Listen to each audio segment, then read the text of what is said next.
Saya rasa bukan hanya Marcelino yang sedikit agak egois saat melawan Irak kemarin. Rafael Struijk juga sama. Dan nggak adil kalau seandainya kita menyalahkan ini semua kepada Marcelino Ferdinand. Mari kita bahas dari sudut pandang penikmat sepak bola, bukan pengamat sepak bola.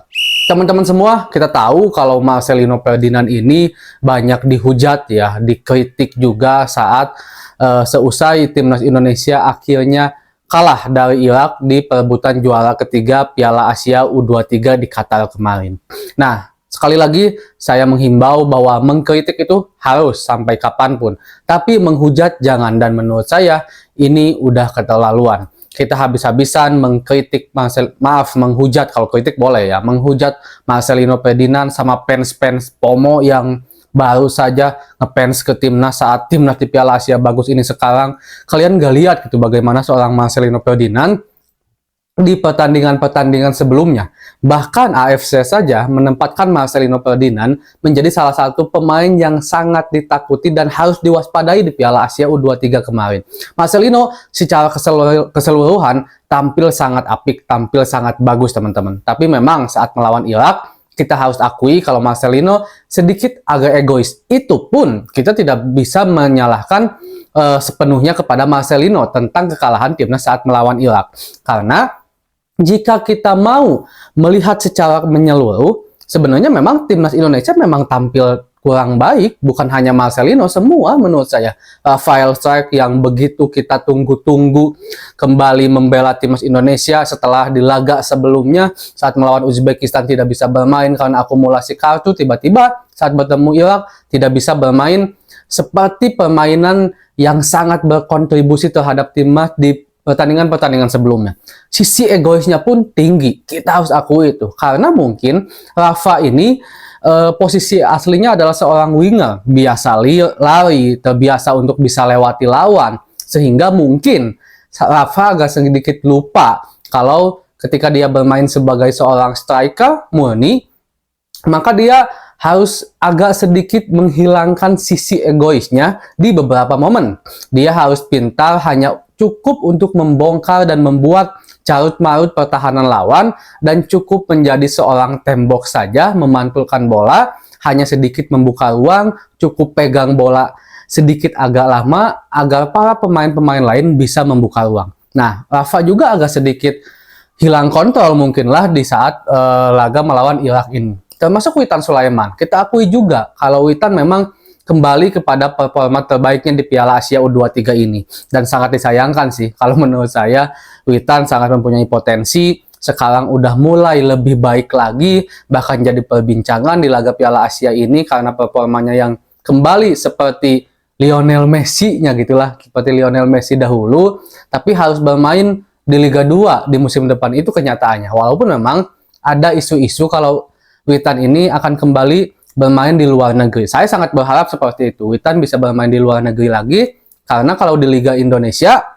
walaupun Liga Indonesia sekarang musim depan itu udah mulai masuk ke tahap perbaikan dari PSSI, karena sebelumnya PSSI di tahun pertamanya sekarang itu sedang fokus untuk memperbaiki timnas, tapi Witan Sulaiman akan bermain di Liga 2 kalau di Indonesia, karena diikat oleh Bayangkara dengan kedinasan yang teman-teman udah tahu lah ya seperti apa. Nah, intinya dari semua lini, dari semua sisi, kita harus akui kalau timnas Indonesia saat melawan Irak ini memang tampil kurang baik. Tidak seperti biasanya, kerjasamanya tidak begitu kokoh, tidak efektif dan efisien dalam melakukan counter attack, tidak terlalu tenang juga gitu kan, tidak seperti biasanya pokoknya. Jadi kalau seandainya anggap nih, Marcelino Ferdinand memang tampil buruk lah di laga lawan Irak, egois banget. Tapi kalau yang lainnya bagus, kalau menurut saya Marcelino akan sedikit tertutupi gitu kan. Ini juga kenapa lebih muncul serangan-serangan hujatan ini kepada Marcelino dan beberapa pemain lainnya, karena kita kalah. Kalau seandainya kita menang, satu pemain yang gagal pun akan tertutupi. Kalau menurut saya sama seperti Alkan Fikri kemarin yang gagal menendang penalti kan.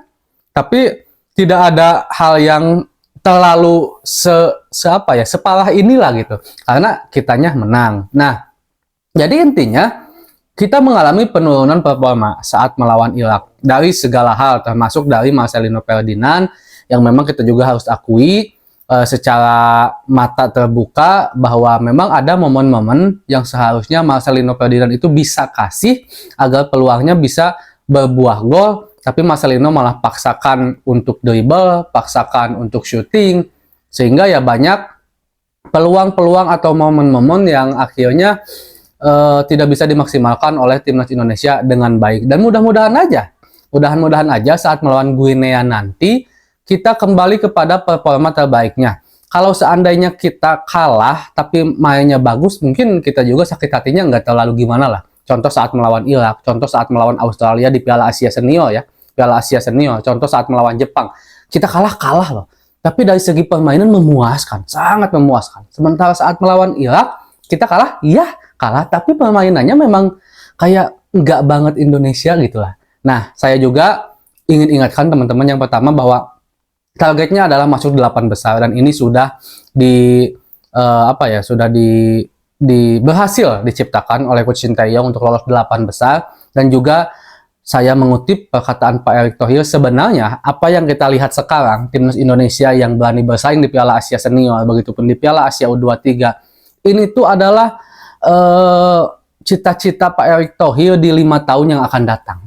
Jadi ini tuh jika kita melihat timnas sekarang, seharusnya kita lihat di 5 tahun ke depan, bukan sekarang. Tapi nyatanya kita udah bisa berkembang lebih pesat dari sesuai prediksi. Itu adalah sesuatu hal yang harus kita syukuri dan harus kita ingatkan. Kadang-kadang ekspektasi kita itu berlebihan di tengah-tengah. Saya sangat yakini, teman-teman pasti lebih berekspektasi kepada timnas Piala Asia yang senior. Karena melihat pemain-pemain kita bagus, senior, merata, walaupun lawan-lawan kita Jepang, Australia gitu kan. Dan saya yakini siapa yang benar-benar pede kepada timnas Indonesia U23 di Piala Asia U23 ini. Gak ada. Sedikit saya yakin, tapi tiba-tiba Sinteyong saya bisa bawa ke 4 besar. Bahkan hampir gak ada yang percaya, karena lawannya bagus-bagus. Sementara pemain-pemainnya banyak komposisi pemain-pemain yang bermain di BRI Liga 1, di Liga lokal kita, tapi tiba-tiba mereka memberikan ekspektasi, dan di tengah-tengah ekspektasi kita berubah menjadi lebih tinggi. Yang tadinya sedang-sedang saja, bahkan mungkin tidak ada ekspektasi kepada timnas U23 di Piala Asia ini, Piala Asia U23, tiba-tiba berubah karena melihat performa permainan timnas Indonesia. Akhirnya perubahan itulah yang ternyata melukai diri kita sendiri setelah akhirnya timnas Indonesia gagal tampil cukup baik di laga-laga terakhir. Mungkin itu teman-teman menurut saya. Jadi menurut saya tidak elok kalau seandainya kita menyalahkan penuh kepada Marcelino Ferdinand atas kekalahan timnas Indonesia melawan Irak. Jika kita boleh membuka mata, secara keseluruhan, secara mata terbuka, timnas Indonesia memang tampil tidak terlalu baik saat melawan Irak. Padahal Iraknya tidak bagus-bagus amat. Segitu dulu mungkin teman-teman tentang pembahasan hari ini. Assalamualaikum.